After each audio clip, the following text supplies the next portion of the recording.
ஒரு என்ஜின்ல இருந்து கிடைக்கக்கூடிய பவரை ஏன் ஹார்ஸோட கம்பேர் பண்றாங்க? அது ஏன் ஹார்ஸ் பவர் அப்படின்னு சொல்றாங்க? என்ஜின்ல இருந்து வரக்கூடிய அவுட்புட் கூட break horse power, indicated horse power அப்படின்னு தான் மென்ஷன் பண்ணுவாங்க. சரி, இது ஏன்னு தெரிஞ்சுப்போம். பவரோட யூனிட் வந்து ஹார்ஸ் பவர் மட்டும் கிடையாது, பவரோட யூனிட் வாட்ஸ் அப்படின்னு ஒன்று இருக்கு.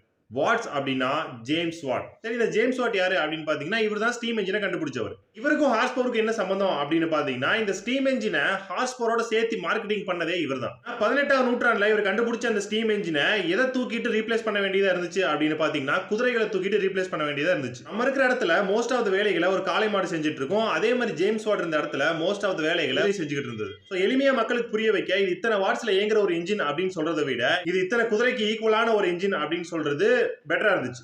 சோ இப்படிதான் ஹார்ஸ் பவர் அப்படின்றது வந்தது. ஒருவேளை ஜேம்ஸ் வாட் நம்ம ஊர்ல இருந்து கண்டுபிடிச்சிருந்தார் அப்படின்னா புல் பவர் அப்படின்னு வந்திருக்கலாம். சரி, ஒரு ஹார்ஸ் பவரை எப்படி கணக்கிடுறாங்க அப்படின்றது தெரியணும்ல. ஒரு குதிரை 75 கிலோவை ஒரு செகண்ட்ல 1 மீட்டர் தூக்குச்சு அப்படின்னா அதுதான் ஒரு ஹார்ஸ் பவர்.